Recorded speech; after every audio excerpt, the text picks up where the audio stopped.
You just gave me something to think about.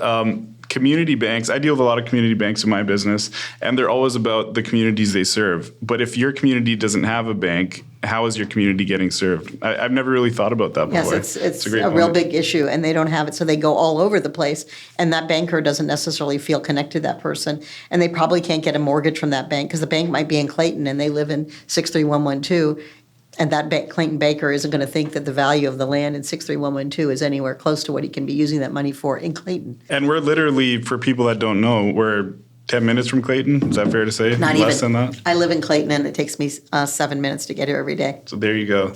Yeah, it's very close. And that's one of the other things about St. Louis. I had a visitor here from Harlem last week, and she works in Harlem, and it does development in Harlem. And I took her all over St. Louis, from the airport to here, from here north to the NGA. And this looks like Harlem 9 years ago. And I don't think we think about that. I don't think we realize that we can take the cultural opportunity of St. Louis, the history, and bring it alive, and also bring other cultures to the table here. Because when you go to Harlem, you don't just eat soul food.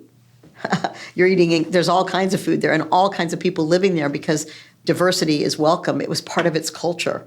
And so how do we bring that culture back here in St. Louis? Because this neighborhood here, the West End it was called, and it's still called the West End, was an immigrant neighborhood. And people came here to work before the World's Fair, to work on the World's Fair. There were synagogues and churches right next to each other. In fact, the church across the street, Grace and Peace, was a Jewish synagogue. And right behind us was Visitation Academy. And then the YMHA, Young Men's Hebrew Association, is on Union. And Soldan High School had a large propensity of Jewish students that were graduating from there. So, these are all things that God doesn't care who's operating in that church, that place of worship, just as long as somebody's still praying to someone, to their God, and helping the world be a better place. And so I always think that's kind of a really good tell when there's lots of houses of worship that you could convert to different houses of worship, but also to community spaces. The Union Congregational Church, which is on Union and Enright, is the Union Choir. They found a way to be even more than a church, and they support theater and music and have all kinds of. They have an art gallery in there. What a wonderful thing to think about, and that church is thriving versus other churches that may be falling behind. We could get into a million ideas of what's possible in St. Louis with all the archives that we have and the amenities that we have that we don't also play up. But to me, this location that we're in right now on Del Mar is Hollywood and Vine in St. Louis.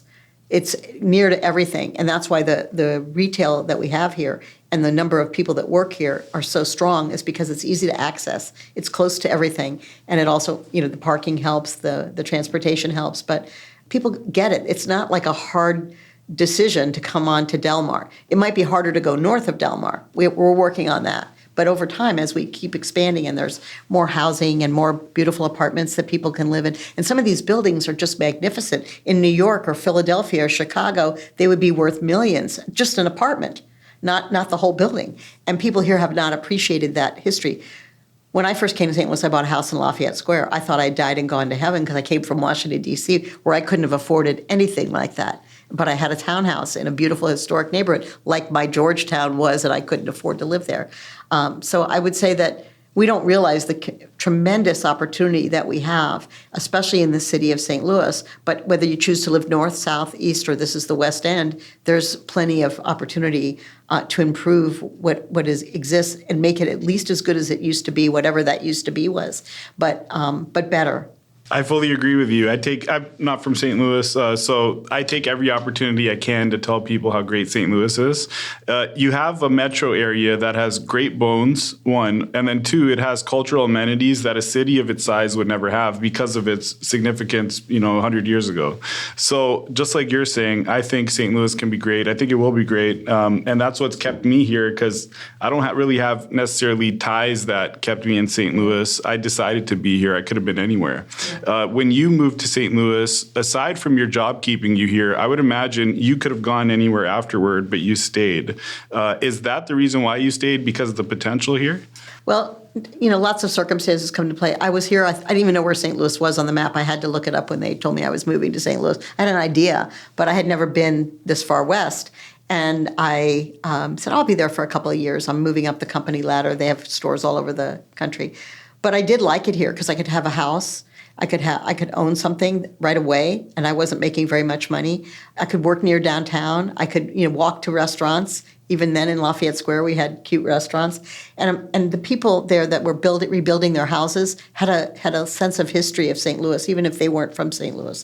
So that was a reason. But then I met my husband, and that was another reason to stay. But this was the headquarters of the May department stores. So we had May Company corporate offices. We had Famous Bar. We had venture stores. And there was lots of room for me to grow in this particular city.